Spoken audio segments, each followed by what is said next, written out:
Votre attention s'il vous plaît. Cet élément est en lingala. Contactez-nous pour savoir s'il est aussi disponible en la langue de votre préférence. christequality.com. Les cieux sont à la portée de votre main, juste par un simple clic de la souris. Évangileéternel.com. Le site de l'Évangile éternel. À présent, nous vous convions à suivre la rubrique Défilé prophétique. Une très riche action évangélique, mettant en scène plusieurs ministres de l'Évangile éternel, intervenant autour d'un seul et unique thème spécifique, chacun selon la mesure de sa grâce et son approche ministérielle.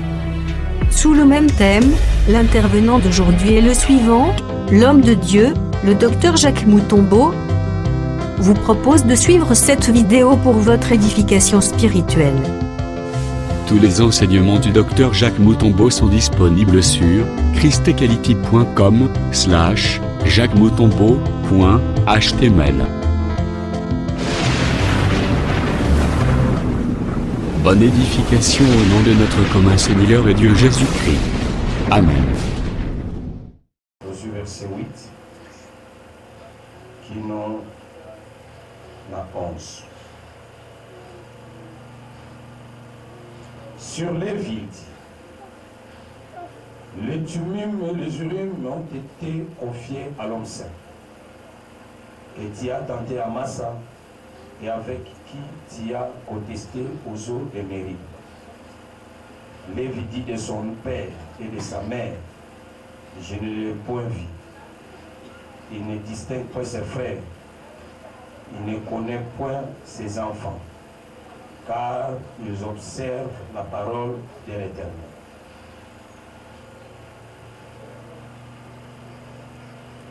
Et car ils observent ta parole, et ils gardent ton alliance. Ils enseignent tes ordonnances à Jacob et ta loi à Israël. Ils mettent l'encens sous tes narines et l'holocauste sur ton autel. Bénis sa force, ô Éternel, agrée l'œuvre de ses mains, brise les reins de ses adversaires et que ses ennemis ne se relèvent plus. Aujourd'hui, la Genèse 49, verset 28. Ce sont là tous ceux qui forment les 12 tribus d'Israël. Et c'est là ce que dit leur Père, en les bénissant, et il bénit chacun selon sa bénédiction. Je suis à Souka, Nombre chapitre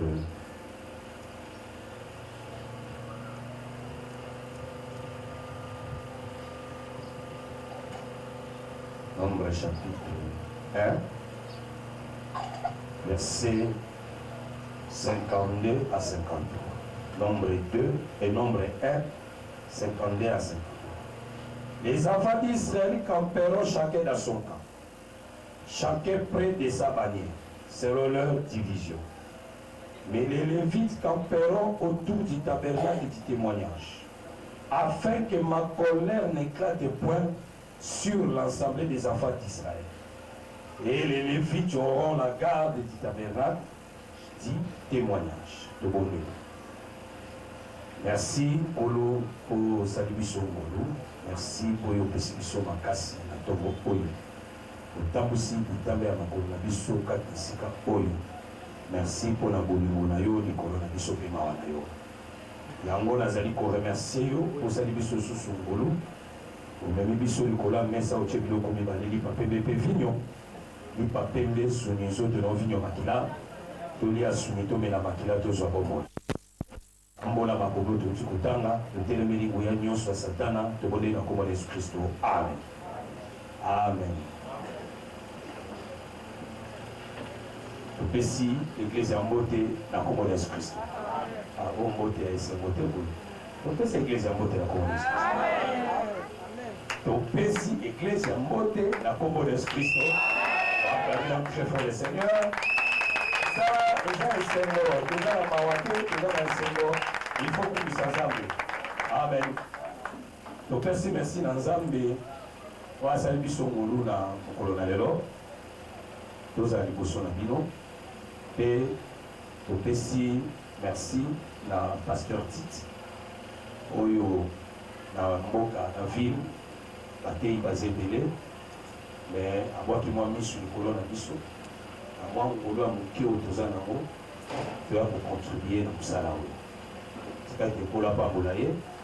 Mpe kolo apambola te basali nyonso aza na bango elongo mpe apambola ndeko nyonso oyo aye na ntongo kati esika oyo ndimi ete okoka na koyoka biso tika ete kola apambola mingi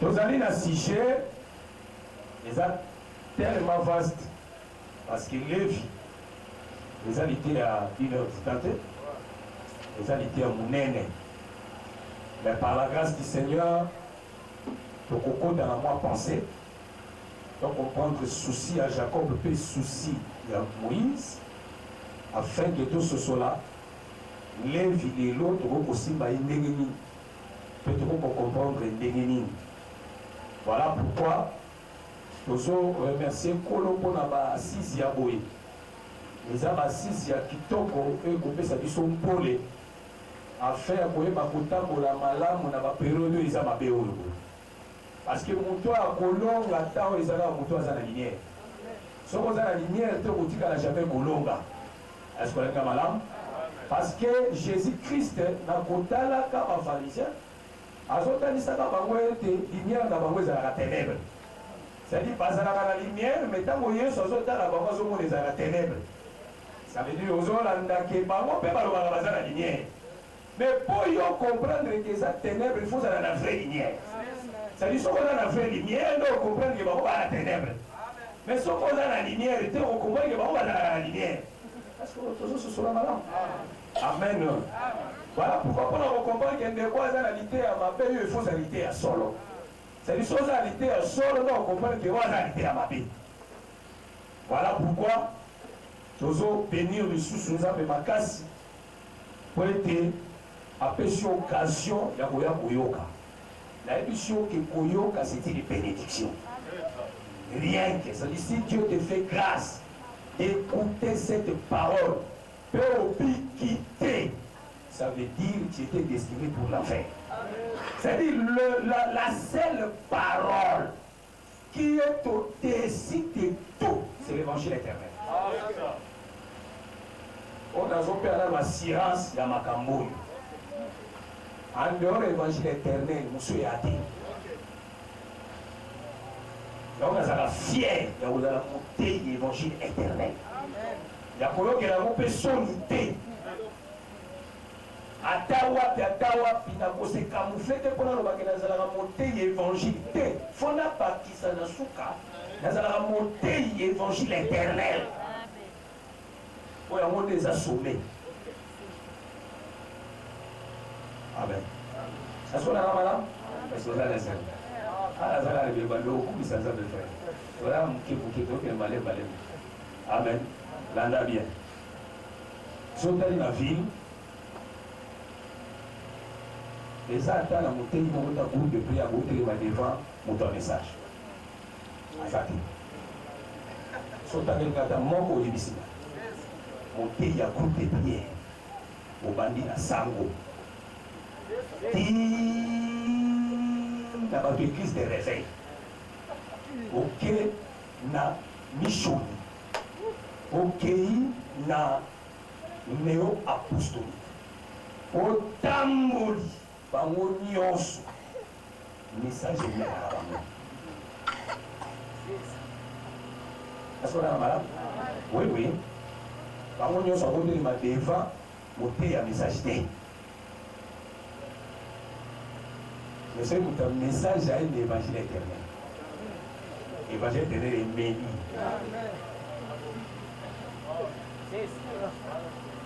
Voilà solo. L'évangile éternel est la montée à message. À une réalité, les 7 sons, Elle a un biseau de corriger. On s'appelle terre qui m'a payé. Ailleurs dans les 7 églises d'Asie, les 7 églises de corriger. À terre qui m'a payé. Ailleurs dans l'Apocalypse 10, l'ange, le colo, la maille, le colo, la mabele, a interprété biseau de dit au pays m'a payé. De corriger. Ailleurs dans 70 semaines à Daniel. Aïe na moto la kisi que autant de Bible m'a fait tout corriger. C'est-à-dire l'évangile éternel, c'est le grand serpent de Moïse frère. Ah, voilà qu'à serpent nyonso. Est-ce qu'on est madame? Voilà pourquoi il faut qu'à la manière de l'eau à bouillir. Pour l'eau à bouillir des abos moyens seco. Est-ce qu'on est madame? Ok, que Dieu vous bénisse. Tous allez content pour l'écriture, pour l'antisémacopée, sa pensée, il y a Lévi. Là, c'est là qu'il y a une introduction, quand le docteur Pichou au Sangatei a expliqué que ceux qui t'ont vendu ici malam, bataille ce temps au Baba, pour la malam. Parce qu'il était à la loi et au témoignage. Ceux qui parlent au Baba, il n'y aura pas l'or. Voilà pourquoi nous avons appelé la sœur Nabiso Elisabeth. Parce qu'Elisabeth, c'est notre sœur de cet évangile. Zacharie Lévi, là, très bien, sacrificateur. Et comment il tourne, il y a un parfum dans les saints. Dans la côte, il y a un parfum dans l'hôtel l'hôtel d'or.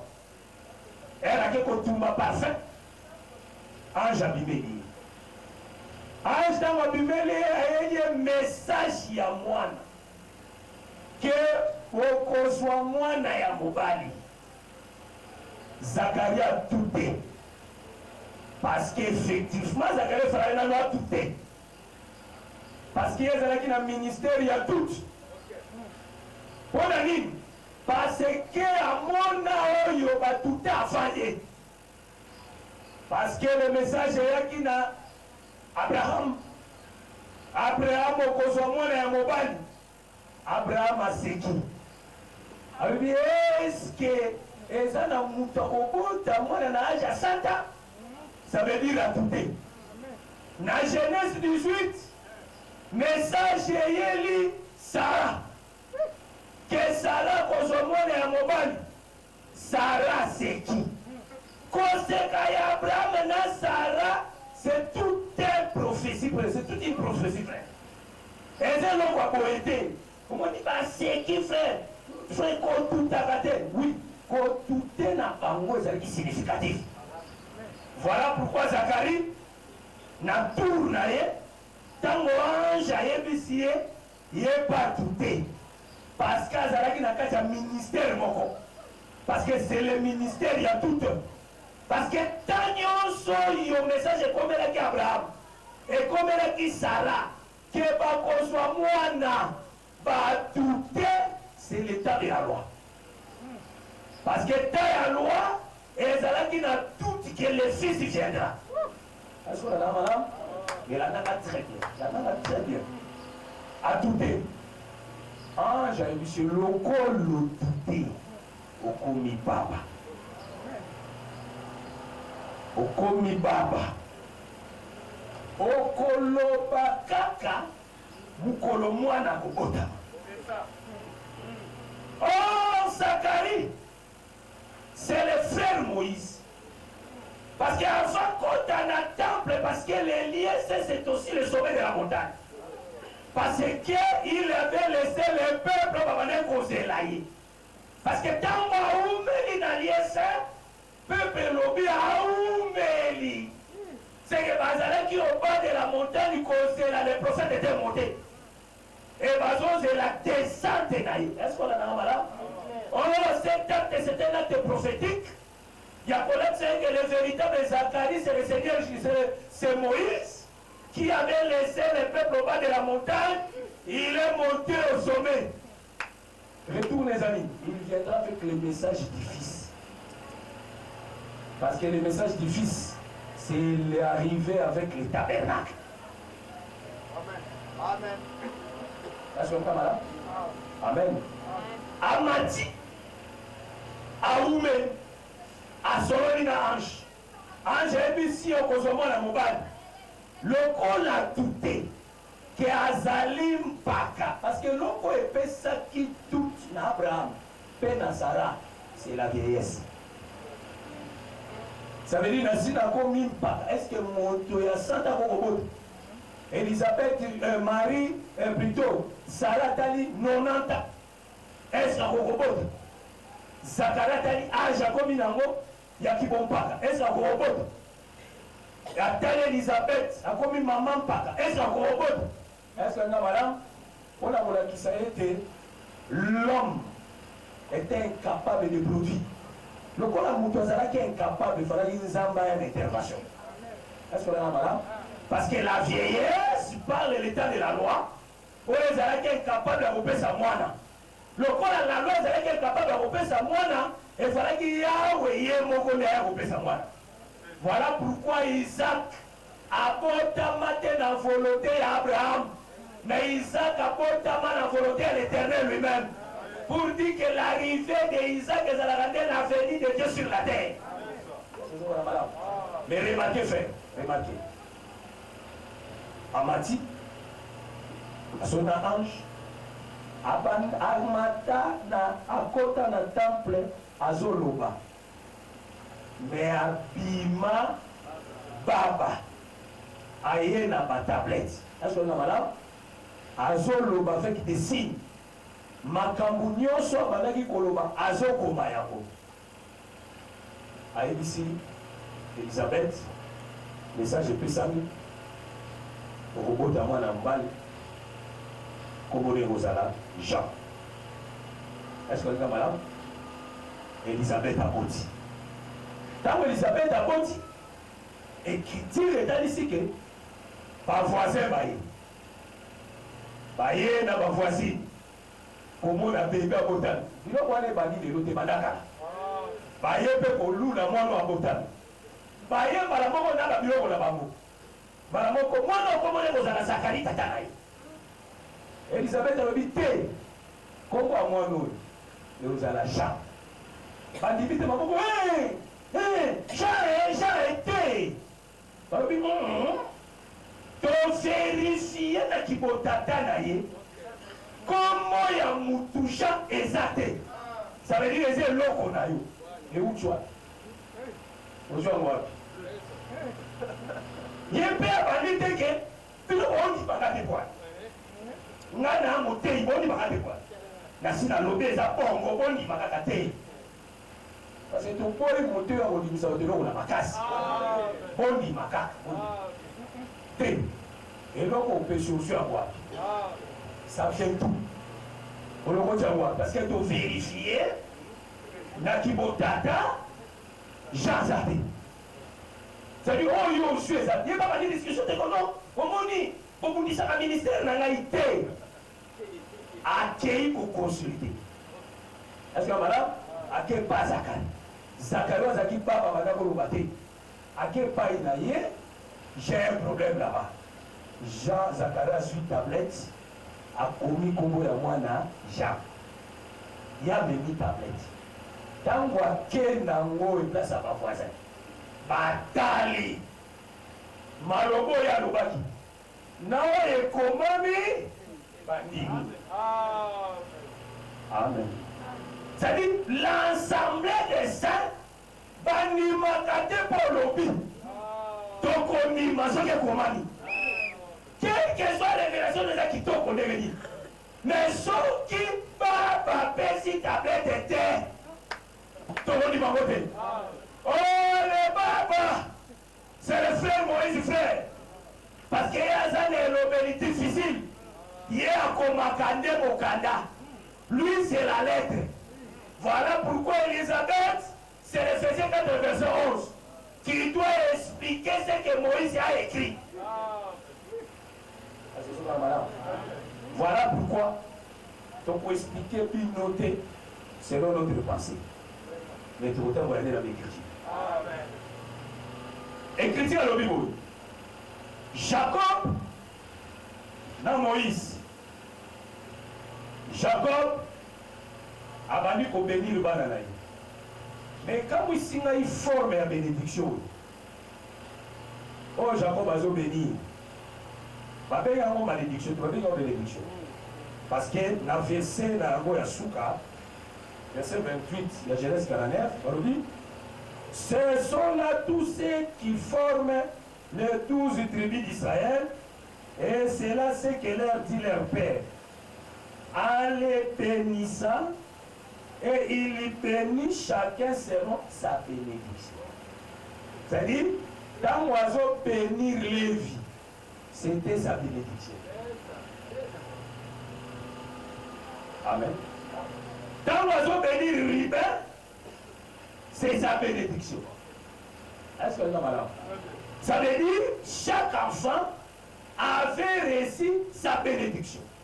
Maintenant, il y a une bénédiction. Il y a Jacob sur Lévi. Il y a une bénédiction. Simeon et Lévi sont frères. Leurs glaives sont des instruments de violence. Que mon âme n'entre pas dans l'air conscientiel. C'est la bénédiction. Est-ce que vous avez là? Que l'âme n'a pas côté dans la carte à Boyo, il faut n'a pas voté.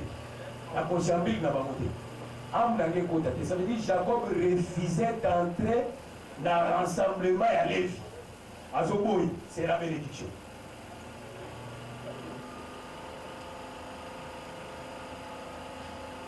Alors oui, que mon esprit ne s'unisse point à leur ensemble.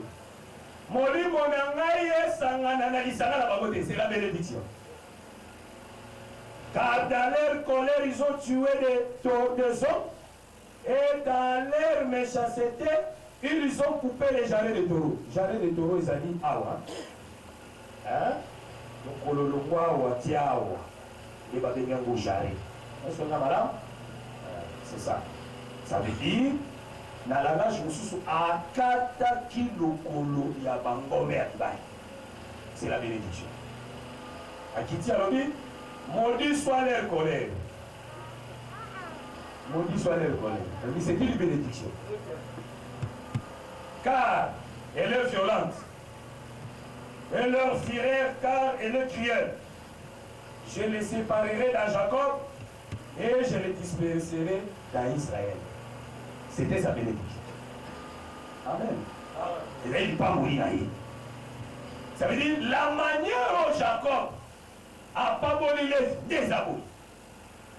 Il y a un détournant dans la forme de sous terre. Sa bénédiction est comme ça. Tout ce qui maintenant dans Moïse, Tanga. Nous, dans l'écriture, on montre pour ça le voyage. Deutéronome 33, verset 8 à 11. Moïse a obéi Lévi.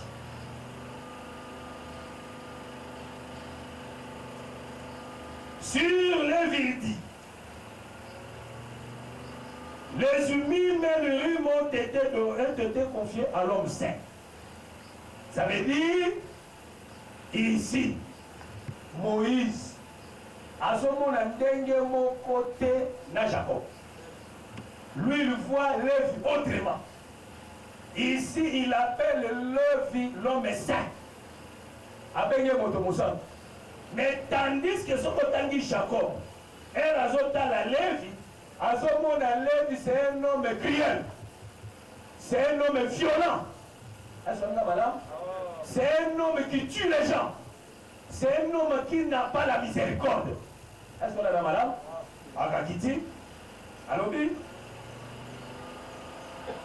Ketia Tate Amasa, avec qui tu as contesté aux eaux de Mériba. Lévi dit de son père et de sa mère, je ne les ai point vus. Il se distingue point ses frères.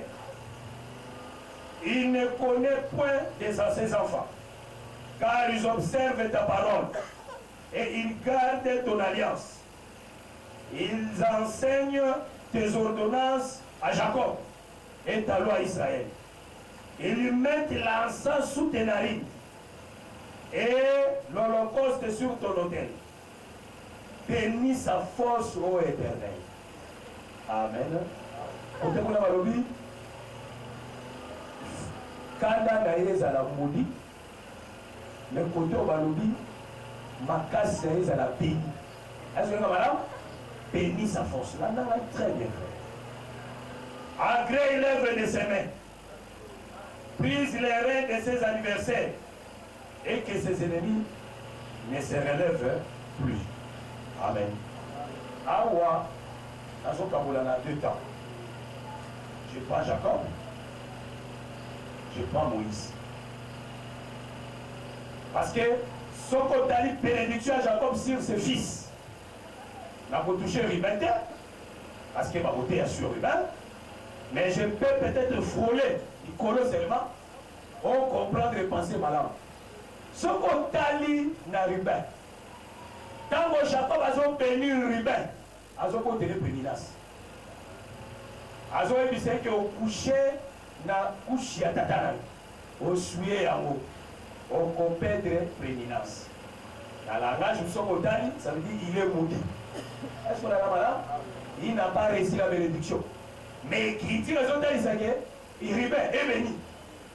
Est-ce qu'on a la malade? Au lieu de Moïse, quand Moïse a dit qu'on va Ruben, il dit quoi? Oh, que Ruben n'est même point. Ça veut dire Moïse a dit que c'est Ruben. Ça veut dire Jacob a promis Ruben. Moïse a dit que c'est Ruben. Est-ce qu'on a la malade? Je prends seulement cet exemple pour que tout le monde se voit. Quand Jacob a dit dans la Lévi, il est en train de les bénir. Mais cette bénédiction est comme une malédiction. Est-ce qu'on a malade? On a bien. Mais tandis que Moïse a sanctifié les vies. C'est-à-dire la langage de Moïse est clair. Mais Jacob n'est pas clair. Alors Simba, Jacob c'est tout un prophète. Moïse aussi c'est tout un prophète. Jacob c'est le prophète du matin. Parce que Chrétien dans le proverbe verset 27. C'est lui qui bénit son prochain autrefois dès le matin. C'est une signe de la malédiction. C'est-à-dire c'est lui qui bénissait son prochain le matin, c'était Jacob. En réalité, cette bénédiction, quand on les regarde, c'était une malédiction. Est-ce qu'on est malade? Amen. Nous avons qui se témoignage Moussous. Ruben, Najida. Joseph, Aïbisi Babekonaï. Bino nyonso kaka bango ndeko mosusu oza na ndeko na bino mosusu te bango balobi no eza na moko akufa eza na mosusu atikali papa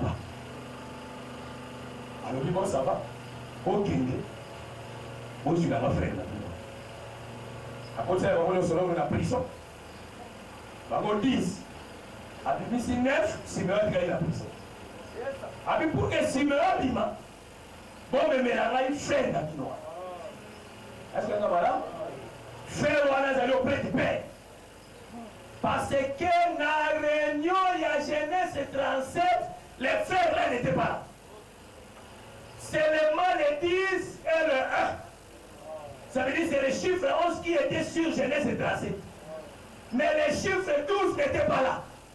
Parce que Benjamin était auprès du Père. Mais Benjamin sera manifesté quand Kassoki, son frère a couffé par ses coups. Benjamin sera manifesté. Parce que nous avons dit que pendant les 10 fils, le temps de la loi, Benjamin n'était pas là. Est-ce que vous avez là? Parce que Basimisato, Bakota Bana 10. Basimito Misato, Bakota Bana 10. Et ça a le prophète et le puissant me compte les 10 paroles de la loi. Moi, si mon corps, Oyezali Rachel, la femme oyo Jacob alingaka mingi na motema na ye. Parce que Jacob alingaka misato wana te. Mais abotaki na bango. Mais moi so Jacob alingaka mingi. Ya kobota nene ebandeli ma kobota nene na suka. Parce que soka boti na ye. Histoire la kobota esili. Ça veut dire les 3 femmes. Oyo bazobota les 10 paroles. C'est le prophète majeur du matin. La femme Rachel. Moi sur Jacob alingaka mingi na motema na ye. C'est le dernier prophète. Attendez la fête. Parce que le dernier prophète qui attend de la fin, c'est Rachel. Parce que Rachel a sa 4e frère. Ce qui Rachel a porté. Rachel a porté la bas de Mibale. A porté Joseph, a porté Benjamin. Dans le Joseph, il fasse à Kola. Que l'Éternel m'ajoute encore un autre fils.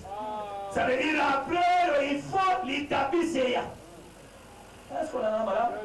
Amen. Très bien fait. Amen. Voilà pourquoi Rachel la solo, c'est le Seigneur Jésus. Ce qui a apporté Jacob m'a rapporté ici. Parce que moi, je suis apporté des amis Benjamin. Benjamin, c'est la lèvre qui te fait. Il y a 2 mois de souka fait. Il y a la lèvre. Est-ce que vous avez madame? Remarquez encore cette chose. Moi, je suis Sinamite à Koufi. Est-ce que vous avez madame? À Koufi. Maman tient dans la chambre haute. La maison du prophète. Aïe Koluka prophète. Quand vous voyez Koluka prophète, riche prophète à Sali. Au lieu qu'il ne passe pas qu'il ne Koluka yé. Mais il y a Tindi serviteur de Géasi. Avec Géasi, toi tu partiras comme le premier. On repère ça Moutumbo. On relobit ça Moutumbo. On resolana Moutumbo. Dans le langage, nous sommes la baba. Dans le langage, nous sommes la baba. Et à ce bâton, qui est ça, il a bâtonné. À ce bâton, il a fait ce qui est assis. Qui est nous, c'est tout ça, moi. Qui est assis, aïe, à côté de la chambre haute. Quand à côté de la chambre haute, à qui porte. À qui porte pour les. À côté. À la moi, la tête. Azika na baton atieni kola mwana ni si ni eloko mwana sekute asongi tango asongi apesi rapport et pas à Élysée. Élysée cette fois-ci a vu baton te atiki baton aye maboko papa akoti na kati ya chambre haute akangi porte. Asoma madame akangi porte. Tamo akangi porte alale li mwana. Misu na mwana, maboko na mwana, libumu na mwana, makolo na mwana. Comment expliquer un enfant, un vieux papa peut prendre la forme d'un enfant? Quand l'évangile est terrible, vous expliquez madame. Il parle à un frère. Alale li mwana. Tabaleli mwana akotwe asali mo basi. Est-ce que madame akiti akeisa ela? Est-ce que madame azongeli siko mwana? Tabazongeli mwana sikoyo atténué cette fois parce que auparavant l'enfant a se réchauffé. Mais l'homme ne se pas battre frère. Et ça biloko Christ est quoi accomplir. Est-ce que madame? Oh! Moi, non, Koufaki, c'est Adam. Moi, je suis Adam, frère. Parce que Aouti n'est pas maman naïe. Oh, la maman, c'est la terre. C'est vrai, c'est 62. La terre, c'est une femme. Adam est sorti de la terre. Mais comment continue à maboko ya maman, tu sais que nous tiens dans la tata. Parce que Adam va créer la mabelle et Eden était. Adam va créer l'Ibane et Eden, parce qu'on compte la case Eden. Nesika kuna suis malade, ma tête, ça veut dire nanzela ya mutu moko, batonyo so bakufi. Parce que la tête c'est Adam. Le corps d'Adam, tout Adam. Ça dit tout le monde est dans et consommation de Mobiba. Selon Romains chapitre 5. Est-ce que madame? Et maintenant, et dans qui s'amoina et place ya maman. Au outil dans ma belle, au cosmo dans ma belle. Est-ce que madame? Maintenant, on cherche comment libérer l'enfant, comment ressusciter l'enfant. Qui est assis, les serviteurs d'Élisée, Élisée fatigué pour le bosso. Oh, qui a joué pour le bosso, papa, c'est le frère Moïse. Il y a Koya n'a pas ton, il y a Moya Élisée. Ça veut dire la Koya possède que ça moi n'a pas des choses terrestres. N'a pas sacrifice, il y a pas maman, il va mourir tout comme ça. Mais dans la zone de la carte, il y a aucun apport de terre. Pour y qui a payé, mon sous à Koya. Voilà pourquoi tu portes de problème. Mais à la moi la terre. Pour accomplir Lévitique 21, il y a un sacrificateur. Oh, il y a l'onction. À mon bébé, à toucher bébé terre. Il faut le camon outre. C'est ça le chapitre 10. Dans mon moto, va appliquer la tête à qui? À l'année Nanzela, sacrificateur Nalevi, va toucher terre. Va soumoukater. Pour va qui va sacrificateur, va qui l'équité soit empêché par moi, va toucher mon terre. Terre ligne, va se suivre. Pas moi qui se suit. Est-ce qu'on est camarade? Amen. Moi, je sais quoi quitter. La porte était ouverte. Il fallait que vous soyez. Quand Elisa Zoya a voyé sur la bateau. Parce que le bateau était devenu un homme. L'agneau, l'épée, les béliers, Mungwa, Maï, Mafuta et Komamoutou. Et Komamoutou. Lui qui était grand, il fait sa position à Moana. Voilà pourquoi Jésus a boté le bébé. Dieu qui a créé les cieux et la terre a boté le Moana. Ça veut dire à une identité pour qu'on a vu son frère. Zabouazaki Monene a la tinso moto. C'est ça devenir un enfant. Quand il y a Kokota, il faut qu'à apporter. Après, Moussou soit adé. C'est lui le dernier prophète. Après, Moussou soit adé. Est-ce que madame? Il y a des moutons. Quand on a la moana konsoka moto ya pamba. Makola mukate. C'est la première venue à Jésus dans Israël. Israël a fait un moto ya pamba. Bakoka botabola, avec le komona, bakufimato ikoyoka, balepre kozala purifié. Et il y a un moto ya pamba. Mais moi, je ne sais pas qui dit. Il fallait qu'à Tikababo akende ça et là. Pour que ça et là, il est venu chez nous. Jusqu'aujourd'hui, Azano ça et là. Azano le paradis, il nous enseigne. Son cas, s'il est la biso, il retournera sur l'enfant. Là, Ezali, Christ reviendra en Israël. Et Israël, cette fois-ci, sera ressuscité. Voilà pourquoi je suis Matolobete. Les derniers prophètes, c'est le Seigneur Jésus. Mais la nana est très bien. Écoutez, Jotal Saboul. Benjamin, Joseph Salobi, pour elle, la frère n'a vu. Eh, le bango va y pas tata. Ribaye. Koye bisa père. Abi mutuana. Pesa nga mwana. Ngana transporté. Ngana kende na ye. Soki akufi. To soki na zongi na ye te. Bomaba na ngani bani. Amen. Amen. Jidaye. Aïe, Jacob. Pesa nga mwana. Na kokende na ye. Na kozonga na ye. Est-ce que madame? Jacob atali Ruben, atali Jida, azimwana apesi na Jida. Parce que azali sûr que soki mwana comme na maboko ya Jida, mwana ozo. Na comprendre que soki na pesi Ruben, Moi, là, on et Ribin m'impose. Ah, ça veut dire la prière de Rubin. La prière de Rubin. Jacob a exaucé qui a voulu. Parce que Jacob, c'est le père. Jacob, c'est le soleil. C'est l'homme somme 80. Le soleil, c'est Dieu. Est-ce que voilà? C'est-à-dire, Jacob, comme Dieu, il n'a pas donné son fils Ishmaël. Parce que Benjamin, c'est le Saint-Esprit. Car l'Écriture dit que Dieu a chéri sa Saint-Esprit. Ça veut dire la paix, ça va n'importe qui. Voilà pourquoi la période est arrivée. Moi, je vais regarder. Parce que Ribin marchait avec le ministère de la mort.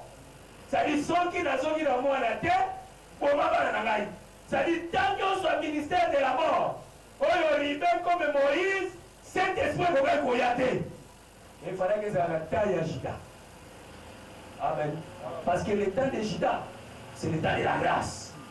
Moi, je n'ai pas de la position. Est-ce qu'on a là? Le père a trouvé que dans Juda, il n'y a pas la mort. Dans Juda, il y a la science, il y a la vie. Voilà le corps de Juda, fille et Sali, je vais donner le fils. Pour dire que tant qu'il y a la loi, cet esprit a raté.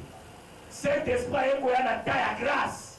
La taille à grâce, quand Christ vient, c'est un moment où il y a cet esprit.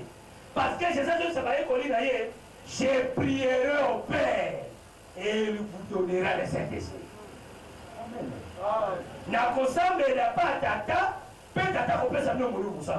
Voilà pourquoi Siméon, pour vivre dans la prison, il attendait l'arrivée de Benjamin. Tant que Benjamin Zoya, Siméon quittera la prison. Est-ce qu'on en a malade? Amen. Voilà pourquoi nous sommes pour le Jacob, c'est le ministère de la mort. Pour lui, il maudissait. Mais cette malédiction avait caché la bénédiction. Voilà pourquoi Moïse, comme la grâce, lui, il explique la bénédiction. Est-ce qu'on est malade? C'est-à-dire, soit la loi, après sa bonne interprétation. Voilà pourquoi, et place à Jacob, Lévi, il faisait la maudit, mais place à Moïse, Lévi, il faisait la bénie. Amen. Voilà pourquoi Dieu change malédiction à bénédiction. Dieu change malédiction, mais parce que la malédiction, il y a malédiction, c'était l'état de la malédiction. Oh, pour qu'elle change, et comme la bénédiction, il fallait qu'il œuvre de la croix. Est-ce que madame? À partir de Koulousou, de malédiction et comme bénédiction. C'est-à-dire, la malédiction, c'est tout un temps. La bénédiction aussi, c'est tout un temps. C'est avant la croix, c'était l'état de la malédiction, frère. Quel que soit mon tombeau n'a pas moulin, quel que soit mon aveugle à moulin, quel que soit mon cataboli, ce n'était pas une bénédiction. Parce que la vraie bénédiction, il fallait qu'elle y ait après la mort de Jésus. Depuis le jour de la Pentecôte, jusqu'aujourd'hui, nous sommes au temps de la bénédiction. Amen. Amen. Est-ce que nous sommes présents? Est-ce que nous sommes présents? La dame va très bien. Et le Jacob, Azolo va prendre la Lévi. La dame va bien. Azolo va la Lévi. Azolo va la Lévi, Makambo, yo Lévi à Salaka. Wapi. Na Genèse 34. Un jour, Jacob a vendu la Shichem, la Cana. Moi, là, moi aussi, Dina. Abimi na tante ya tata naye. Accueilli kota là-bas na Mboka. La fille du pays. A te pouvoir de ma visite. Quelle part de ma fille du pays? Les princes existent. Prince n'a pas voisin. Kombo na ye Shichem. Moi na ya roi ya Shichem. Amen. Amen. Quelle part de ma fille du pays? Ma fille du pays, basée Belao. Basée par la Mboka. Et Belao, ça l'a dit. Amen.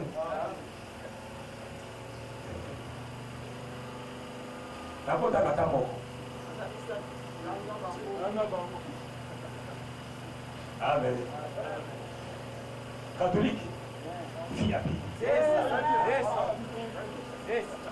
ataka moko comprendre déjà sikoyo azaka mama na bana na ye parce que ebele amen ebele bafille du pays sikoyo yo moto oza na tante ya Jacob fais attention à kobima na tante ya Jacob pour que nous la bafille du pays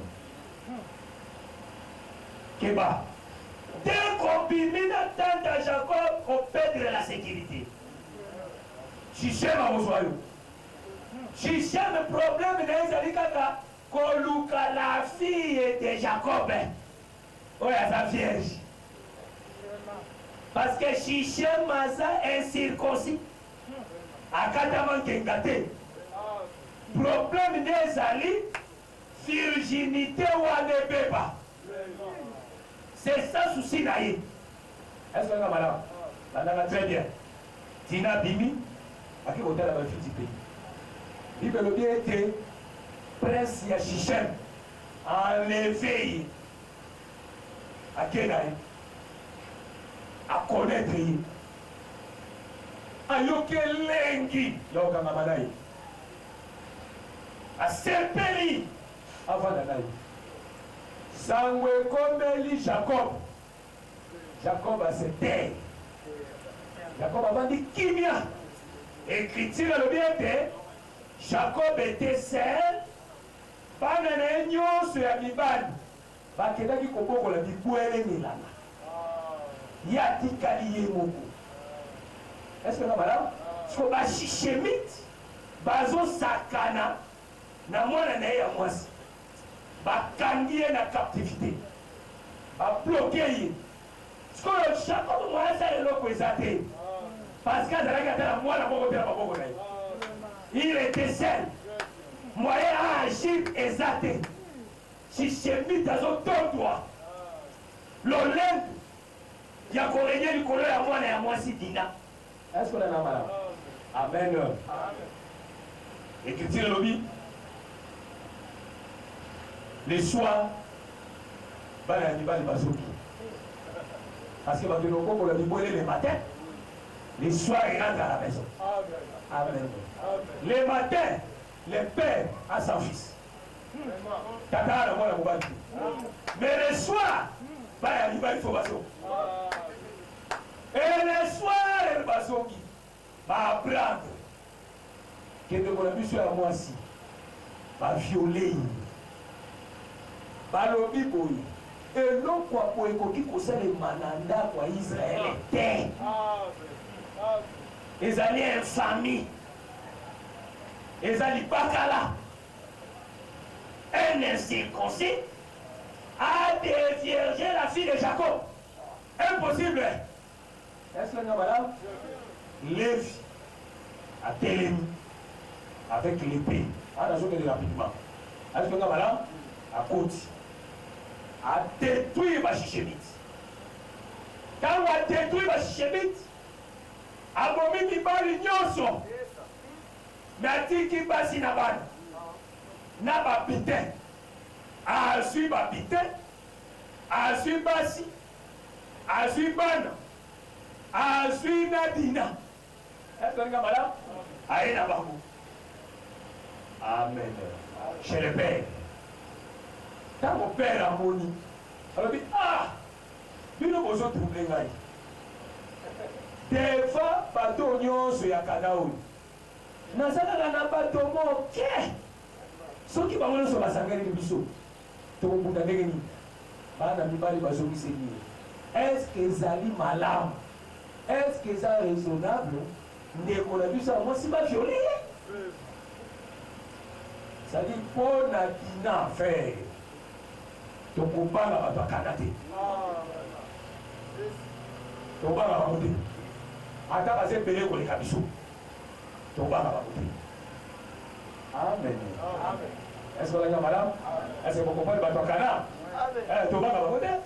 Pour na Dina, to ko permettre de un chichemé du Moko a violer Dina. Jamais. Un un incirconcis, à cause de sa sémence, n'a fier chez Israël. Parce que Shichem, dans la moins degré, c'est le diable. Est-ce que voilà? Parce que le diable, c'est un impie. Parce qu'un incirconcis, c'est un impie. Est-ce que voilà? Moto a kata mangengata ça impie. Parce que le frère Paul a zonda disake, moto a kata mangengata pédoa. C'est-à-dire contraire à cause de la kokata mangenga et c'est impureté. Est-ce que voilà pourquoi Jacob et plutôt David a ébissaki bato Israël. Abi ndenge ni circoncision yo azali kofinga nzambe ya toda likolo makasi. Le Dieu des armées. Comment un circoncis azofinga yi? Est-ce qu'on a malade? Amen. Voilà, Aspa Libous. Aspa Libale. Un circoncis, Shichem, c'est aussi les prédicateurs. Un circoncis, Malingi Kaka copia ses masses. Voilà pourquoi, avant de sa sémence, Nanda kwa Jacob, il faut dans le Bakatao. C'est Bakatio, nous peut ses semences. Ce qui va Katio te, on peut ses semences. Dans la rage Moussous, un impie, un péché, un païen, il ne peut pas prêcher aux assemblées des saints. Mais l'obéli Moussous, monter à groupe de prière, à vous comme à la chair au thé. Parce que ça oiseau est pire. Azan Yamambito. A comment t'as rigolé de mélodie. C'est-à-dire, un incirconcis. Moto ya kata mingi ngate, na langage mususu, moto ya connaître la vérité. Parce que la vérité, c'est l'explication des Écritures. C'est la révélation, frère. Moto ya connaître la montée, il ne peut pas donner la sémence. Ceux qui Shichem azalaki circoncis, mais les besoins d'un problème d'aide. Alors, il est notre frère. Mais l'autre besoin de ce qui azali frère était, c'est l'incirconcision. Voilà pourquoi dans l'Assemblée des Saints, on vérifie tous les prédicateurs. Ton logis. Au comité de pour Banoté. On va noter à Déni. Mais chez les nations, pas qui parle à Banoté. Au Katamani, frère là-dessus. Kuna alliance ya na mobali. Bisoté. Biso alliance ya pas tout. Parce que je vois malade. Non malade. Non t'es allé vous faire. Les des alliés soutenir vous appelez le ministère. Les gars le ministère fait. Ça veut dire dans la carte il y a terme là. Est-ce que voilà? Ça veut dire tu ne peux pas ensemencer la fille de Jacob ceux qui ont le bagage au Kikati.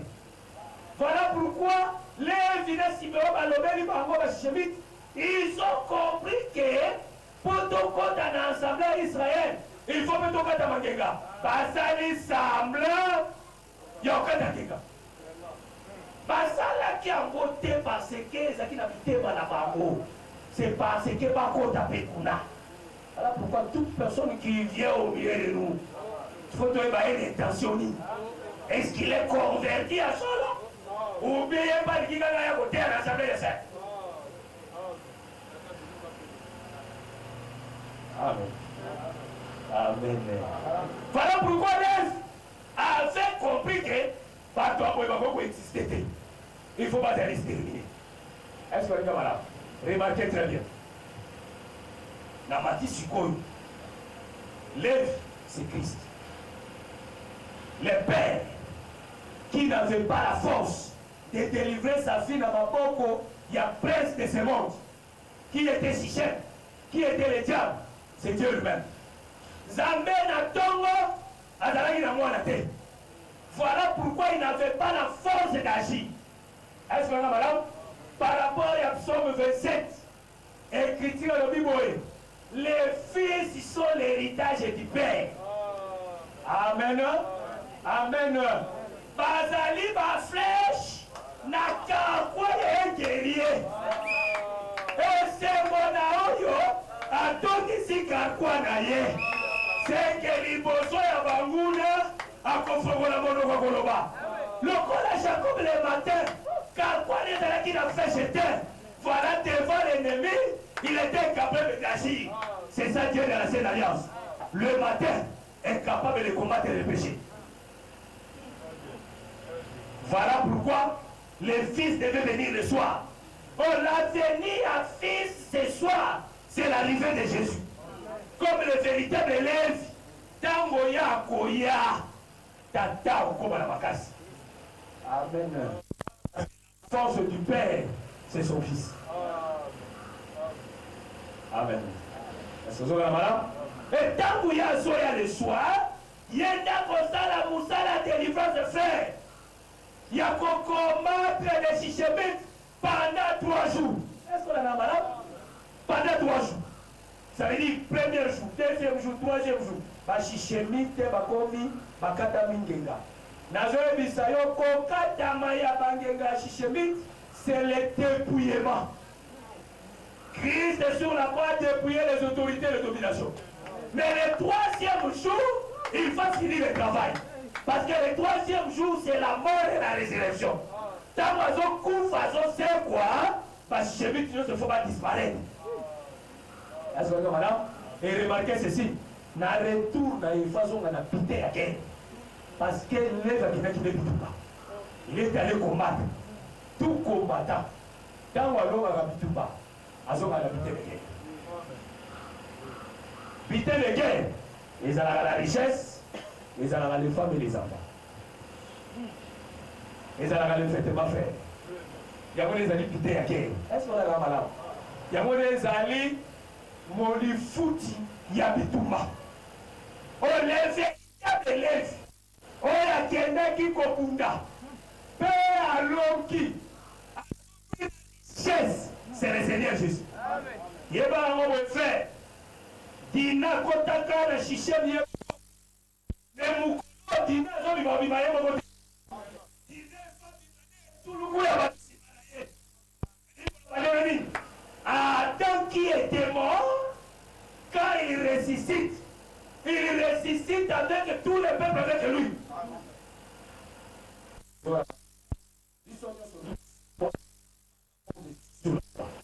La terrasse les le féquet. La c'est que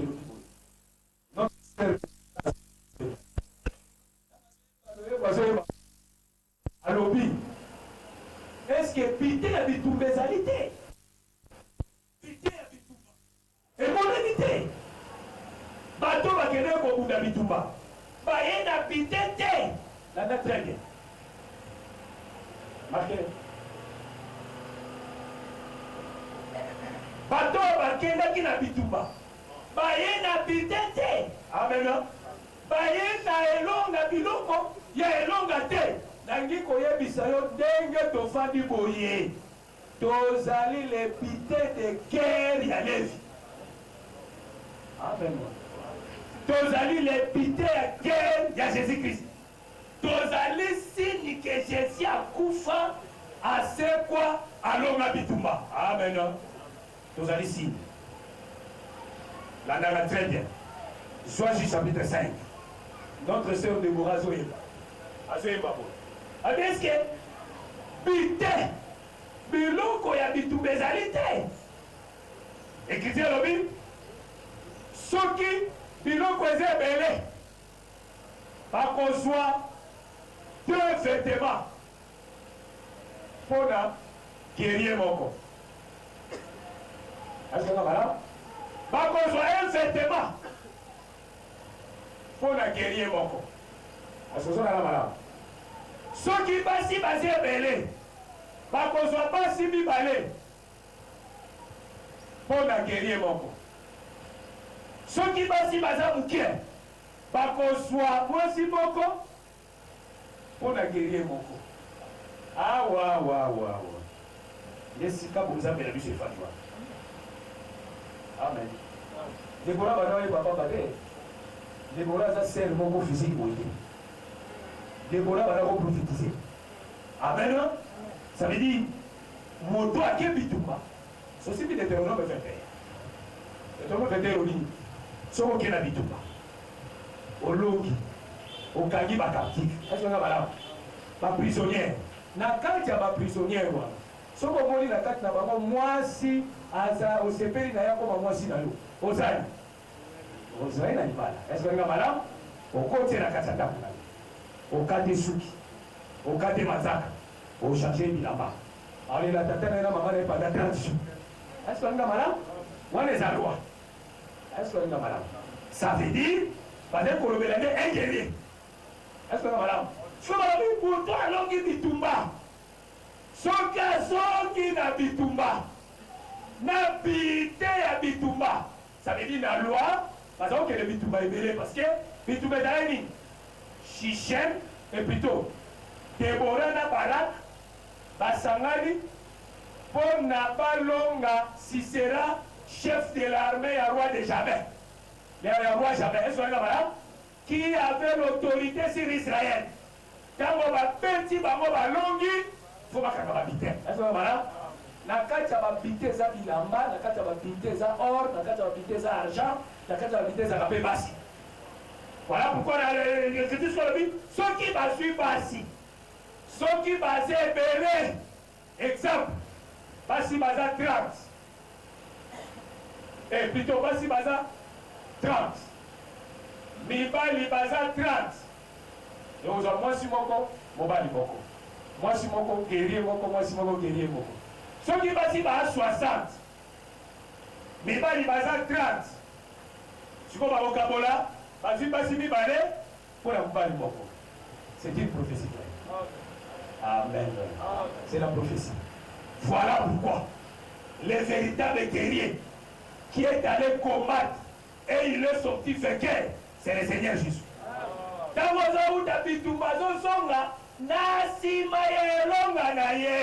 Il faut pas baisser basi mibale. Ce qui va se belé.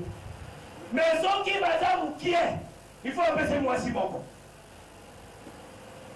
Amen. Voilà pourquoi Jésus sur la croix, il n'a pas combattu seulement pour Israël, il a combattu aussi pour nous. Parce que les deux femmes représentent l'Église et Israël. Oh, les guerriers sont à l'homme, il faut pas passer par Amen. Amen. Voilà pourquoi Jésus-Christ, comme le véritable guerrier, il faut pas sauver dans 30 cycles d'argent. Christ est en sauver dans 30 cycles d'argent, ça dit que nous sommes pour la valeur, il n'y a pas si balé. Parce que dans Osée chapitre 1, Osée chapitre 3, Dieu a dit à Osée que nous soyons prostitués. Soyez le lègue moko Israël à la Kitumba. Si ma si Osée, moi si moko. À son quitter, dans Osée chapitre 3, verset 1 kita, a émis Osée que ne kozwa femme adultère. Mais tant qu'on kozwaye, on sommes à 15 cycles d'argent. Ça veut dire qu'on sommes à 15 cycles d'argent. Ah, la femme est prostituée et ça moi je suis à balader. Il y a ça dans la mibale libérée à balader. Mais une femme est mariée à commettre adultère, il y a ça qui est Israël. Parce que Israël c'est la femme mariée où il y a commettre adultère. Ils sont des prostituées, tous allons dans la mukirité. Maintenant, ceux qui sont femmes mariées dans 15 cycles d'argent, il faut soit prostituées dans 15 cycles d'argent. C'est-à-dire 30 cycles d'argent pour des femmes. Amen. Voilà pourquoi la clôture il y a tabernacle. La parfum, la porte. Porte, moulay n'a pas d'arrêt 50 coudées. 50 coudées. Porte, et ça a 5 coudées. Elle moko 15 coudées. Elle moussous 15 coudées. Amen. On est deux ailes ici sur les deux peuples. C'est-à-dire Jésus-Christ c'est comme la porte. Azo réunir na kati na ye deux peuples. Peuple a la valeur à 15 coudées. Peuple a la valeur à 15 coudées. Bango nyonso bakoti na kati ya moto bako qui est le Seigneur Jésus. C'est lui le véritable Boaz des frères. Parce qu'un tel a ouvert la cité, ritira Naomi. Un tel a kokaka la Naomi. na kokari tete Boaz alobi lokolo koka bango mibale te ngana ana droit ya ko racheter bango so mibale ako racheter Ruth ako racheter Naomi. Voilà pourquoi Naomi a pesa Ruth le message que je vais assurer ton repos. C'est là il a kende ako uta na ndako na ye ko se ko ko le na ko komona na lipai na yete. C'est là il a kende Alia Amela alala Sokali Amélie alali simayo koya kolala na makolo na ye. L'écriture de Boaz est venu chez lui, il est descendu dans les champs. Quand on a quitté le champ, Ruth a observé Alia Amélie alali et kamwi singai Boaz a okende kolala na suka l'extrémité ya ba gerbe. N'est-ce pas que les kolala? Ça dit mbeto ya Boaz, extrémité ya ba gerbe. Ndake kolala kuna Rita kopi. Tango Rita ye alali na makola Boaz. Tango Boaz asituki na butu. Abilen, abi je suis ta servante. Étant ton aide. Fumula li papu na yo. On va acheter ngai. Ah, ça veut dire Boaz atana mapapu mibali. Li papu moko pona Rita. L'Ipapu Moussou pour Naomi. Voilà pourquoi Tango Ruth a celui-ci consolé Boaz. Boaz a payé 6 cycles d'orge. 6 cycles d'orge. Mesure à d'orge a payé 6 mesures à d'orge plutôt. A ébessier même qui est là. Tango même 6 mesures à d'orge. Voilà, Apocalypse c'est le 3 mesures. Un dernier. 3 mesures, un denier. A vrai dire, après ça, il y a pour d'ailleurs, un denier, ça pour d'ailleurs, un désir pour la Naomi. Remarquez ceci fait. Ruth, tu attends. Boaz Alia, Boaz Amela, Alala. Laissez-moi vous qui n'est pas d'ailleurs. Oh! Ruth comme femme des nations. Pour Boaz Nimaye, il faut que Boaz Amela. Ali Amela là. Soit dans la vérité, à l'éité, à l'alité. Ruth Sokaye, Boaz Aoliaï. Parce que Boaz, il vient de la tribu de Juda. Boaz, c'est les lions. Ça veut dire la loi. Et vous voyez qu'on dit la nation. La nation va contacter. Dieu ne voulait pas des nations. Mais pour que Nzamba n'y pas nation, il faut la loi Alia, Amela, Alala. Voilà pourquoi le véritable Boaz, dans Matthieu 26, a suivi pas, a bouki, a tombé la bouki, a dit ça c'est mon corps, allié. A suivi coupe à tomboli, ça c'est mon breuvage, mon ça, Amélie. Si ma kekolal, wabi, les boulous.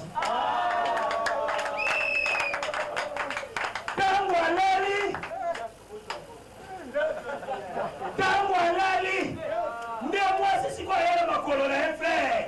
Ça c'est la grâce, frère. Moi, il y a ma diable qui est parce que l'intérêt a déjà mangé, frère. Mais bon, ça que voilà dans une extrémité à ma gerbe. Des 6 cas, la voilà que bon, ça sont les gerbes. Oh, les critiques, le la loi, ce qu'on couvre, ma gerbe d'ailleurs. Au coin ici, mon corps, pour le côté à côté, et pas pour la femme étrangère. Pour la voici mon paya. Ce qu'on quartier là d'ailleurs, si quand mon corps pour la voici mon paya. Voilà pourquoi nous sommes dans la bénédiction aujourd'hui. Remarquez ceci, frère. Là, on va se bouquer. Fais ça dans 10 minutes. Il y a 10 minutes, frère. Rakata.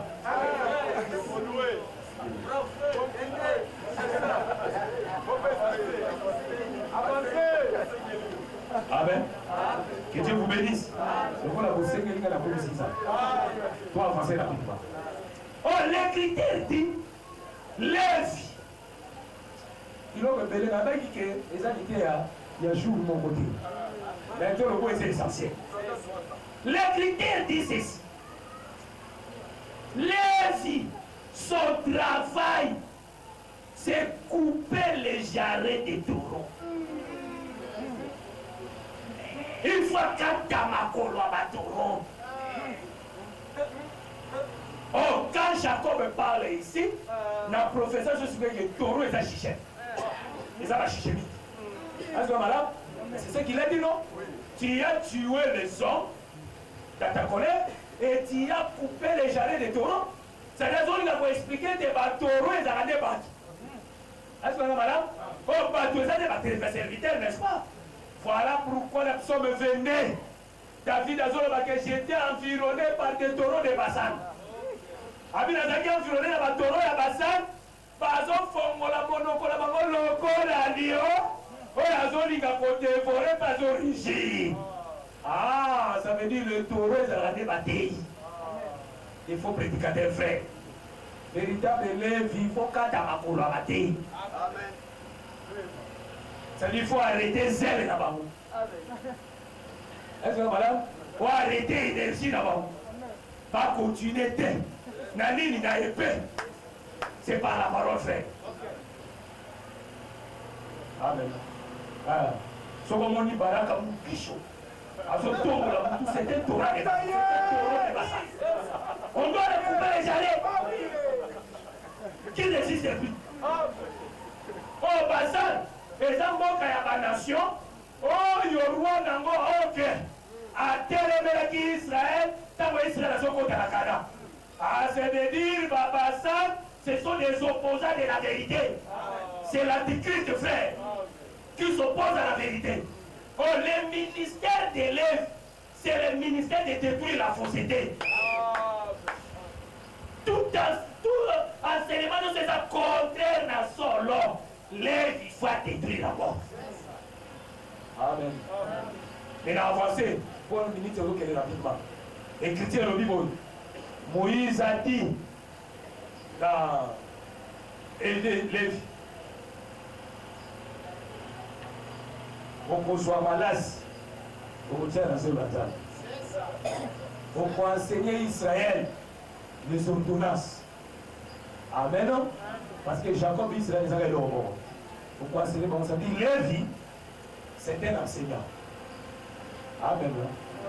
Il ne combat pas seulement la fausseté, mais c'est une personne qui enseigne le peuple. Parce qu'un vrai ministre doit combattre la fausseté. Amen. Amen. Souvenez-vous, le sacrificateur Eliazar, non, Finé, comment il a arrêté les péchés qui étaient en Israël, après la Moab, dans le nombre 25. Amen. Moi, dans mon coin, il y a Siméon. Dans moi, Siméon, il y a Bamadjanite. Basali mariage. Bakoti la carte à tante. Libanda ya doctrine. Est-ce que madame? Parce que moi, je ne savais pas que le combat est libanda terre. Tu ne peux pas envier la libanda. Quelle que soit beauté là-bas. Quelle que soit grandeur là-bas. Ok, d'été. Amen. Tu attires la colère de Dieu sur toi. Maman, quand il m'a dit ça va aller pour la bête. Quand on dit oyo nzambe abato moyindo oyo nzambe mususu bango nyonso baza na confusion, mais l'ensemble des sincères frères il faut pas la ndeko na mwasi tomo bana kokundana na ndako te. Est-ce que vous avez madame à côté ici les péchés la kati l'écriture dit quoi? L'écriture dit oui finé à télémina épée à côté na kati ya tente abomi ndeko wana na mwasi wana ntango bakufi. Dieu a dit ceci. Finé azalaki animé na zèle na ngai. Amen. Il a arrêté la colère et il a fait l'expiation. Ça veut dire Lévi arrêtaka la colère de Dieu pas ça la expiation.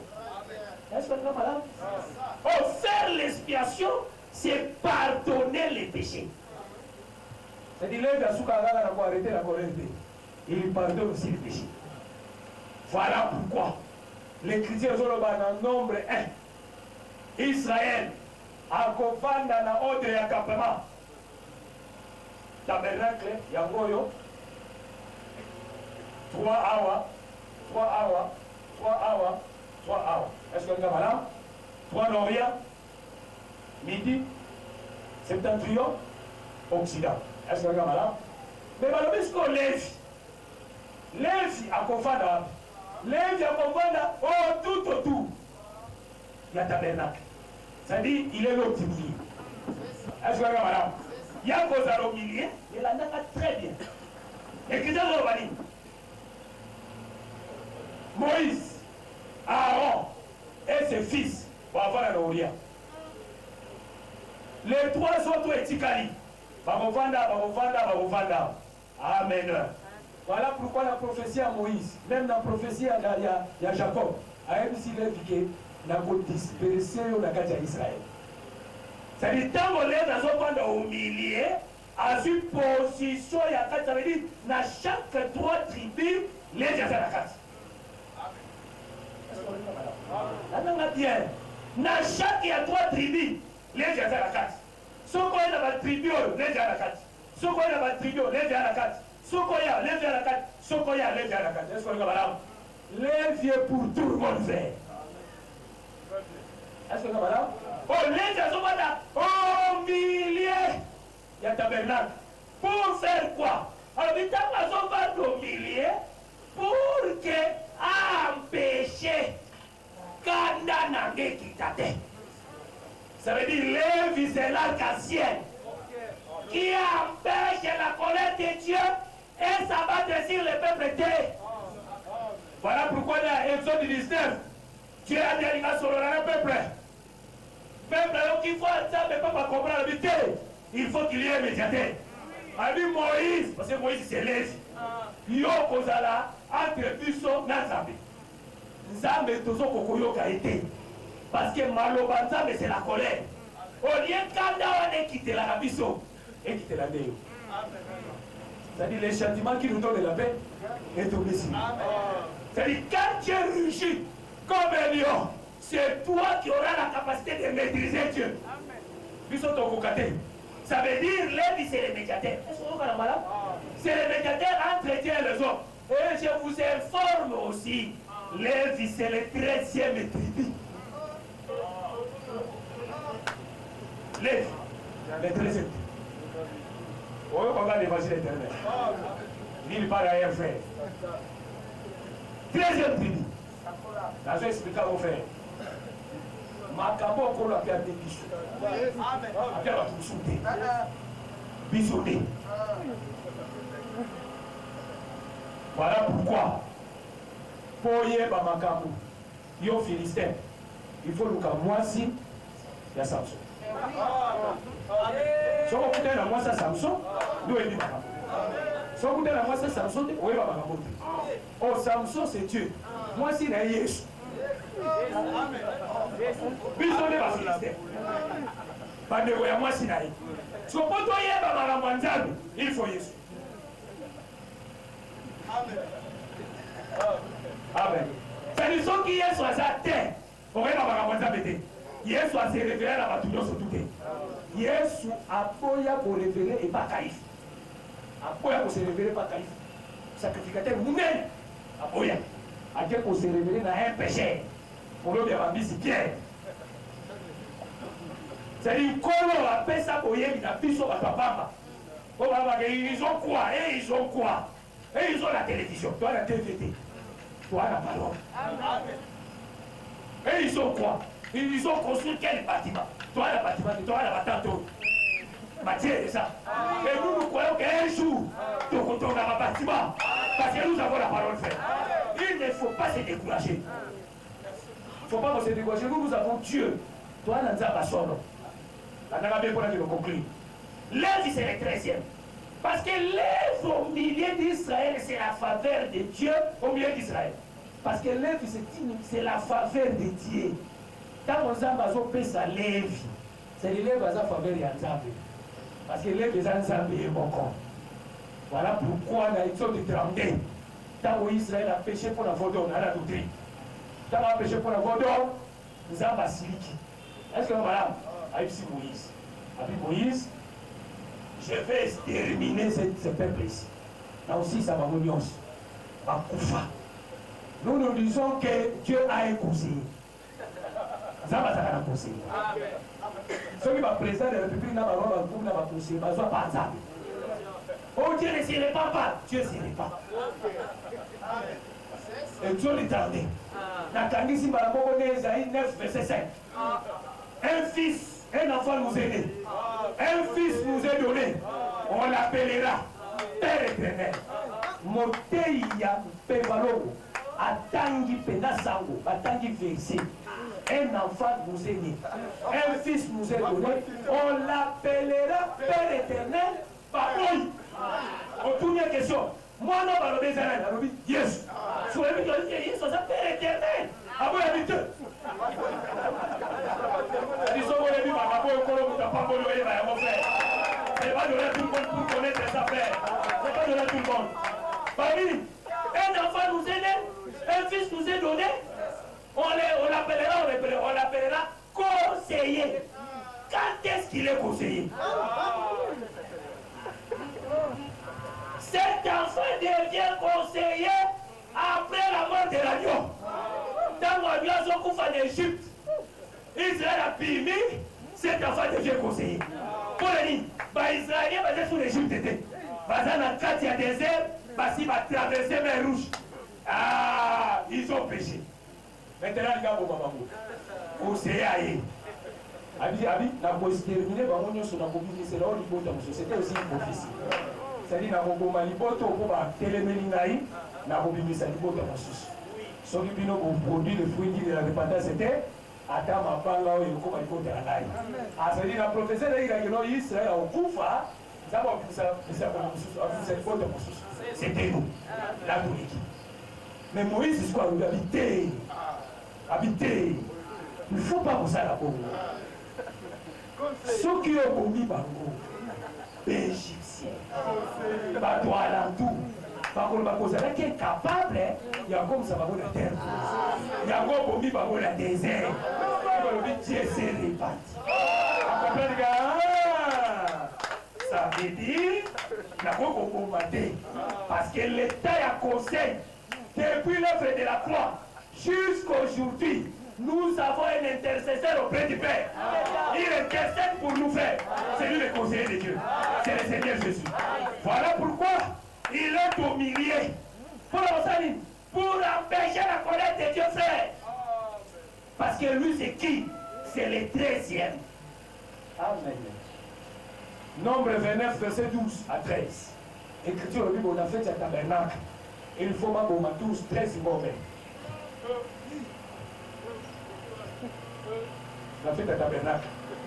On a mis ici par Ngombe, mais on a mis la 13. Pour le reste, nous allons collaborer. On peut s'amuser sur l'occasion. Amen. Il faut qu'on 13 Ngombe. Oh, 13 Ngombe par rapport à Israël, pas à tous. C'est-à-dire Ngombe Moko pour la tribu Moko. Ngombe Moko pour la tribu Moko. Ngombe Moko pour la tribu Moko. Ça veut dire tribu les alliés compliqués par la mort d'eux. Est-ce qu'on a malade? C'est-à-dire ceux qui ont coupé tribu à l'épiki. Et suis Bolimis. Mais maintenant, on va à 13. Est-ce qu'on a malade? 13 Ngombe. Moko à la Bouchoua. Amen. Tandis que dans le tabernacle, dans l'entrée à porte du tabernacle, il y a 4 colonnes. Dans l'entrée à lieu saint, il y a 5 colonnes. Dans l'entrée à porte du lieu très saint, il y a 4 colonnes. Total 13. Et ça 13 colonnes, ça dit, pour quitter les parvis, aller au lieu très saint, il faut parcourir 13 colonnes. C'est-à-dire qu'on va parcourir 13 colonnes, non comme il a lieu très saint. Oh, la porte parle d'une seule personne. La porte comme Christ. C'est-à-dire, dans le cas de Christ, il y a 13 colonnes. Oh, le frère Paul nous explique qu'en Jérusalem, il y a des colonnes partout. C'est-à-dire, nous sommes à la colonne. Ah, ça veut dire qu'il y a 13 colonnes, à d'autres termes, il y a 13 personnes. Est-ce qu'on a dans la Oh, Israël, Basali a combien? 3. Basali combien? 12. Amen. Pour que Israël soit pardon et à péché, il faut Nadia Kobatisama Lève, tant vous lève, bien sûr, lève dans sa 13e. C'est le lève dans la faveur, il y a Israël. C'est pour Israël, son pardon et à péché, il faut lever à la carte d'Abago. Voilà pourquoi le jour de la circoncision, Abraham va circoncire, rien n'a âge à 9 ans. Ismaël a 13 ans.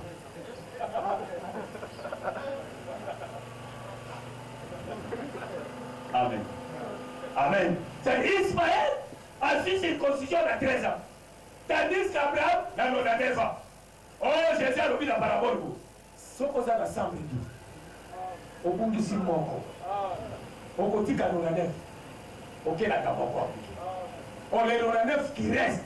Oh, yo, Jésus, oh, yo, berger a fait si par mon Congo. Berger, c'est Dieu lui-même. Est-ce que vous là? Après, si on est mon Congo. À quel lugar? À quel lugar? Oh, il y a pour qui a fait si un longi. Oh, il y a pour qui est Adam qui était perdu. Est-ce que vous êtes malade? C'est nous. Est-ce que vous êtes malade? Quand on a récupéré du saut. Tandis qu'Israël, c'est lui qui est resté. Vous avez apprécié par mon Congo parce que vous avez les chiffres qu'on a l'air. Très bien. C'est-à-dire, Moïse, Abraham, c'est l'image à Israël qui a les chiffres non à neuf. Ismaël, oh, Azali impie par rapport à l'origine de Naï. Parce que maman Naïe, Azal égyptienne. Papa Naïe, Abraham. Est-ce qu'on a malade?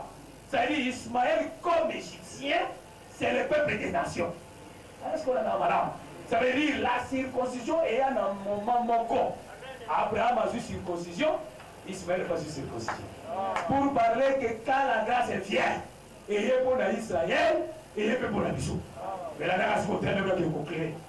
Les chiffres 13, on doit dire que les 13 B,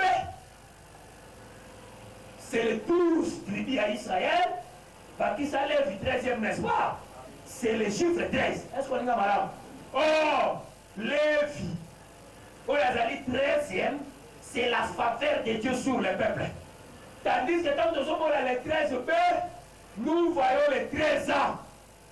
Parce que les songes à Pharaon, les 5 B, quand le Pharaon a interprété, alors bien, quand Joseph a interprété, c'est les 7 années. C'est-à-dire les 13 ans d'Ismaël, c'est les 13 B. Pour une année est égale à Bémo. Une année est égale à Bémo. Une année est égale à Bémo. C'est-à-dire 13 ngombe et ça 13 ans d'âge, il y a Ismaël. Ismaël Tamazala qui a 12 ans à cause de la circoncision. Parce que Dieu n'était pas encore venu. Il attendait les une année. Parce que c'est la une année qui s'appelle Corona. Tant qu'il une année qui s'appelle 13e année a vu circoncision. Est-ce que vous avez malade? Si vous avez jubilé, vous avez compris. Remarquez ceci. Oh, Jésus-Christ, c'est lui le véritable Lévi. C'est lui le 13e année. Parce qu'il marchait au milieu de 12 disciples. Égal 13.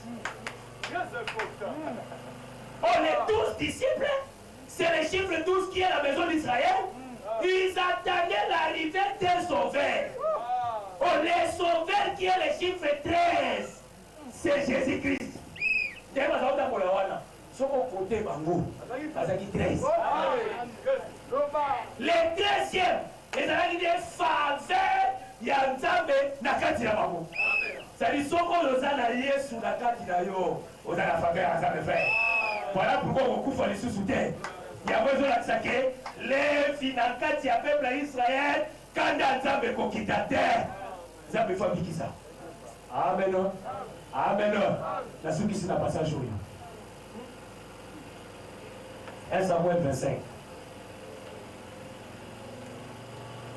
David n'a armé naï. Bakei combattre la biloko ya Laban. Bakei battre la biloko ya Laban. Na kotebe se nyos na Elikia que tu Golia. Hein? Na Elikia que tu Golia, n'est-ce pas? La serviteur à Laban bakei na kotonde babeki. Maintenant, il y a que combattre là-bas. N'a pas tout le monde, c'est le cas. C'est que papa sécuriser si. Quand sécurité Syrie, David a béni Batuna, il a dit pas méché, voilà. Bon, là, qui s'est bon, là, vous nous sommes tous salés. Bah, bien fait, nous sommes tous salés. Bon, là, qui s'est encore. Parce que tout ça, la période, il y a les 5 ans. Tu vois, le moment, il y a les 5 ans. Pour que nous, là, qui s'est. Amen. Bah, il y a ma peau. Ma peau, c'est rapport. Il y a Nabal. Nabal. Hein? Nani? Nabal. Alobi? Alobi? Qui est David? Qui est le fils d'Isaac? Ce sont des serviteurs qui m'ont mettre là-bas. Rien. On se le côté, vous voulez dire par la main. Tango David a yoki. La terre est pas ton concluant. Tango David a yoki. Alobi. Ah! Lélo. Ce que l'on peut dire dans la Nabal. Que Dieu me traite dans toute sa rigueur. Aïe, si ma jeune est seconde, ça va aider. Nako ya Nabal, les gens koufa lélo. Tito comme à Tongo, il n'y a rien qui restera. Amen. Moko ya ba serviteur ya Nabal. Alors qui s'amo? Au lieu que le Luka Nabal, à quel Luka? Abigail. Oui, cliquez sur le baboé. Abigail a dit qu'il dit pour une femme, il y a bon sens. Père de figure. Moi, c'est le qui top. Azan n'a bon sens. Ça dit, Moutou Azan n'a bon sens, Azan sans péché, sans tâche. Oui. Souvenez-vous, la démonia Kagadara. Tant qu'on va suivre délivrance, le bien Azan n'a bon sens. Ça veut dire Azan n'a pas démonté. Azan n'a pas mal en autres. Au Bilama, en autres, on parle de bonnes herbes. Est-ce qu'on a là?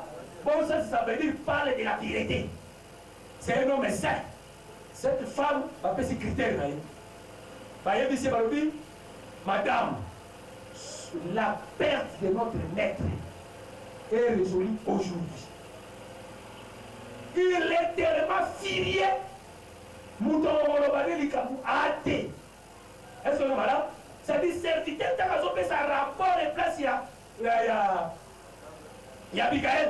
Alors, il est tellement furieux. Kokokata kolobane likabute ya unga na ukamwa lelo batoye baba nzembe lelo kombo nanga na yoki yango te na buku na boboyi na leli kombo nanga yokani te zambe tanga lisusu. Quel Dieu? Ça c'est quelque chose. Si on parle un homme comme David, il est si furieux que personne n'a osé kolobane ete comme Dieu. Ah, ça veut dire David, c'était l'image de Dieu lui-même. Est-ce qu'on a malade? Parce qu'il voulait manger du travail au Yassali, va pécher à côté. Donc, quand on va pécher à côté, ça veut dire Nabal a désobéi. Nabal, c'est l'image d'Israël. Est-ce qu'on a malade? Qui ont manifesté les fruits de l'incrédulité. Naoya pas tenu pour ça, Naoya ça lié pour ça. Est-ce qu'on a malade? Après, il comprend. Voilà pourquoi Dieu avait la résolution d'effacer. Mais l'écriture dit quoi? Tant qu'on va y aller ici, Abigail, Abigail, elle a sa maman, on va aller te dire tout le monde, Abigail, oh, l'église, tout ça, la maman Abigail. Maman Abigail, on va y aller quitter sa canne, à ma tête. Maman Abigail, ma fille, n'a mis pas les matins. Maman Abigail, elle a loué l'église, maman Abigail, a zogi n'a pas beaucoup là, yo, ça n'a pas. Ah, la maman, papa, il a mal à moi. Mais maman Abigail. Ici Abigail, elle doit comprendre que le lion a faim. Le lion a faim. Parce que Dieu dans la montagne de Sinaï, c'était le lion qui avait de la faim. Au lion sokaza nanzala, Adam on les a poussé à la. Voilà pourquoi Dieu dans la montagne de Sinaï, même pas la même moment Israël va pousser à la quitter. Parce que le lion avait faim. Azali nanzala. A comprendre que le lion a nanzala. Pour atténuer la colère du lion. Parce que David vient de la tribu de Juda, n'est-ce pas? Souvenez-vous d'un conseil à Ushaï. Ushaï répondait qu'à Chitophel. Parce que Chitophel appelle ça le conseil à ma paix, Ushaï appelle ça le conseil à ma lame. Chitophel, c'est la loi, Ushaï, c'est la grâce. Ushaï appelle ça le conseil à l'humanité. Oyebi bravo, il y a tatana. Tu les connais. aza lokola ushe oyo babotoli ebana azali guerrier. On ne blague pas avec lui. C'est le temps où il était guerrier. Mais Abigail a compris, pour que n'a apaisé la colère de cet homme, il faut même outre avec Mama. Bangubandaba. Ba raisin sec. Ba figue sec. Akankia wa bébé on a un esnaï. Aïe non. A commis une bousson. Tant oiseau comment à se prosterner. Amen. À se prosterner devant le roi.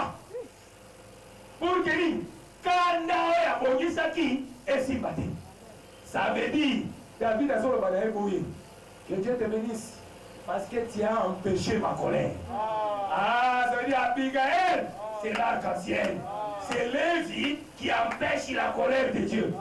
Voilà pourquoi Élie le Tishbite, Wap, Nicolas Bomba, 50 soldats baillés, Bakomi, toi, descends. Moi, je quittais tout vivant. Goumba Bibaye baillé, toi, descends. Moi, je le vois quitter Babou. Troisième groupe baillé, 50 hommes, avec leur chef. Tant Wakomi, alors dites que toi, descends. Merci d'avoir suivi ce message et que Jésus-Christ vous bénisse. Si vous avez une question à l'intention de l'homme de Dieu, si vous voulez que l'homme de Dieu prie pour vous, si vous voulez vous confier à l'homme de Dieu, ou si vous voulez tout simplement bénir l'homme de Dieu, contactez-le directement si ses coordonnées sont disponibles depuis sa page. Sinon, contactez-nous et nous lui transmettrons vos préoccupations. N'oubliez pas de faire un tour à notre page évangélisation pour voir en quoi vous pouvez vous rendre utile à Christ par cette œuvre. Que Dieu vous bénisse tous. Amen. ChristQuality.com. Les cieux en un clic de la souris. Évangile-éternel.com. Le site de l'Évangile éternel. Christ Equality Fondation, équilibrer la manne ramassée dans le désert de sorte que chacun ait un maire. Branchez-vous sur ChristEquality.com ou sur évangile-éternel.com et vous attendra au rendez-vous. La radio mondiale évangile-éternel.com, enseignement non-stop. La télé prophétique, évangile-éternel.com TV. Enseignement quantique et documentaire biblique. L'église virtuelle, assemblée et culte de prière des saints, en ligne et en direct. La rubrique Pasteur et thème. Retrouvez tous les ministres de l'Évangile éternel, en vidéo, audio et texte. La rubrique Bible révélée, explication prophétique de la Bible, mot à mot. La rubrique Questions et réponses, expose les réponses des ministres à vos questions difficiles et compliquées. La rubrique Prophétie et actualité, décrypte pour vous l'actualité, en rapport avec les prophéties bibliques. La rubrique Aréopage, ouvre à tous, et sans censure, le libre débat et exposition contradictoire. Évangile-éternel.com démystifie au moyen de l'enseignement, des erreurs, des fausses religions, églises, doctrines et philosophies. Nos enseignements confrontent l'apostasie et les idées préconçues pour vous attacher à la saine doctrine. Vous y trouverez de l'exhortation, du réconfort spirituel et de l'incitation à vous sanctifier. Sur évangile-éternel.com, sollicitez une requête de prière, et les ministres et plusieurs imprieront pour vous. Retrouvez des cantiques chantés par des saints et des cantiques instrumentaux. Venez y apprendre d'autres langues à travers la Bible audio multilingue. Les enseignements sont en toutes les langues. évangile-éternel.com, le site de l'Évangile éternel. Motivez-nous en souscrivant à l'une de nos chaînes YouTube, celle de votre préférence linguistique. Et venez évangéliser avec nous en partageant, autant que faire se peut, notre site web, nos YouTube channels ainsi que toutes nos publications. Merci de le faire et que Jésus-Christ notre commun Seigneur et Dieu vous bénisse tous. Amen. ChristEquality.com. Les cieux sont à la portée de votre main, juste par un simple clic de la souris. Christ Equality Foundation, équilibrer la manne ramassée dans le désert de sorte que chacun ait un aimère.